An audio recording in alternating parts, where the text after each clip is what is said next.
کیا نسوار لگانے سے وضو ٹوٹ جاتا ہے؟ نہیں، وضو نہیں ٹوٹتا، لیکن نسوار پھینک کے اچھی طرح کلی کریں.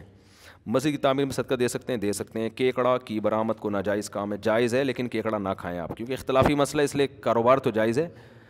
مگر نبی صلی اللہ علیہ وسلم نے سمندر میں مچھلی کے علاوہ، اور صحابہ نے بھی، تابعین نے بھی مچھلی کے علاوہ کچھ بھی نہیں کھایا. تو اس میں امام حنیفہ کا موقف بہت مضبوط ہے کہ سمندر کی صرف مچھلی حلال ہے. لیکن بہرحال ہم چونکہ اعتدال کے قائل ہیں تو دیگر فقہاء اس کے جواز کے قائل ہیں، تو ہم کیکڑے پر وہ حکم نہیں لگاتے جو کتے بلی پہ لگاتے ہیں حکم، ٹھیک ہے نا. کیونکہ امام شافعی بھی، اہل سنت والجماعت کے امام، امام احمد بن حنبل بھی، امام مالک بھی، وہ جائز سمجھتے ہیں. تو آپ نہ کھائیں، جو کھا رہا ہے اس کو کھانے دیں، بزنس بہرحال جائز ہے. اور بھائی کسٹم سامان کی خرید و فروخت کرنا کیسا ہے؟ نان کسٹم سامان کسٹم ادا کرنا چاہیے، لیکن نان کسٹم سامان حرام نہیں ہو جاتا. کسی نے اپنے حلال پیسوں سے ایک چیز خرید کے اسمگل کر کے یہاں لے آیا، یہاں بھی جائز ہے، اس کو خریدنا بھی، بیچنا بھی، آگے بیچنا بھی جائز ہے. باقی یہ اللیگل کام ہے کہ کسٹم پے کیوں نہیں کر رہے. تو ایک کام غلط ہونے سے پوری چیز غلط نہیں ہو جاتی. سمجھتے ہو کہ نہیں سمجھتے؟ ہمارے علاقے میں گیس کی شدید قلت ہے، بامشکل چولہا جل پاتا ہے، اس لیے ہم چاہتے ہیں کہ گیس کا پریشر بڑھانے کے لیے مشین لگا لیں گے. حکومت کی طرف سے ممنوع ہے، لیکن مجبوری ہے. اب یہ حکومت کی باتیں مجھ سے کیوں پوچھ رہے ہو بھائی؟ میرا تو پریشر صحیح آ رہا ہے. اب میں آپ کا پریشر بڑھوانے کے لیے غیر قانونی بات کروں گا، گورنمنٹ مجھے اٹھا کے لے جائے گی. میں کہوں گا پریشر ان کا کم ہے، اور پریشر ڈالا کس پہ جا رہا ہے؟ تو میرا اپنا پریشر کم ہو جائے گا اس سے.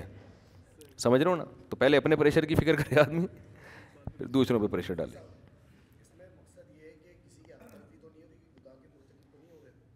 بھائی حق تلفی تو میں ماہرین گیسیات سے پوچھیں گے کہ اگر آپ وہ جو اپنے گھر میں گیس کا پریشر بڑھاتے ہیں تو کیا اس سے دوسروں کی گیس میں کمی ہوگی؟ تو ہوگی، تو پھر غلط ہے، پھر تو ناجائز ہے.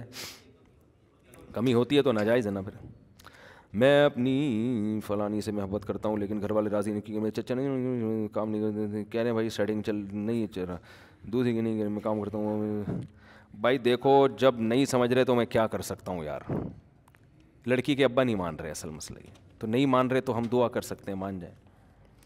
تقلیدیں، یہ پورے پاکستان کا یہی مسئلہ ہے. اگر یہ مسئلہ ہی نہ ہو، لڑکی کے سب کے ابا مان جائیں ہیں، جہاں جو آپ چاہ رہے ہو فوراً، تو دنیا میں کوئی مسئلہ رہے گا؟ پھر سارے مسئلے ختم. تو پھر تو دنیا اور جنت میں کوئی فرق ہوگا؟ دنیا میں کچھ خواہشات پوری ہوں گی، کچھ پوری نہیں ہوں گی. اور یہ سیٹنگ والی اکثر پوری نہیں ہوتی، یہ لکھ لو آپ. شادی میں انسان جہاں چاہتا ہے 98% وہاں شادی نہیں، 2% لوگ ہوتے ہیں جو جہاں چاہتے ہیں وہاں ہو جاتی ہے. تو اس میں ایک بھنگی کا قصہ سوچ کے خوش رہا کرو. ایک بھنگی سے کسی نے پوچھا کہ تیری شادی نہیں ہوتی تو کیا وجہ؟ اس نے کہا میں اصل میں میرا معیار بہت اونچا ہے، میں بادشاہ کی بیٹی سے شادی کروں گا، میں یہ چھوٹے موٹے گھٹیا نیچ لوگوں سے شادی نہیں کروں گا، بادشاہ کی بیٹی سے میں شادی کروں گا. تو اس نے کہا بھائی تو بھنگی ہے، بادشاہ کی بیٹی سے تو شادی کیسے کرے گا؟ اس نے کہا دیکھو میں نے پیغام بھیجا تھا، آدھا کام ہو گیا، آدھا رہ گیا ہے. میں نے کہا یار بڑی بات ہے یار، بھنگی ہو گیا، آدھا کام بھی ہو گیا بادشاہ کے.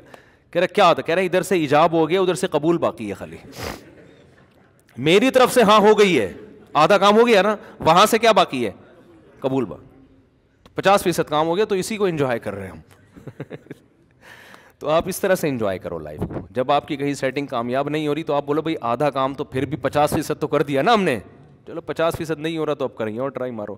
تو اس لیے یہ مجھے تنگ نہ کیا کریں. لوگ فون کر رہے ہوتے ہیں، ملنے کے لیے آ رہے ہوتے ہیں، لڑکی کے ابا نہیں مان. بھائی کس کے ابا مانتے ہیں آج کل؟ ابا کے ابا نہیں مانے تھے جب ان کی شادی ہو رہی تھی، تو انہوں نے لڑکے کی تھی تو وہ کہاں مانے. اللہ تعالیٰ سمجھنے کی، عمل کی توفیق عطا فرمائے.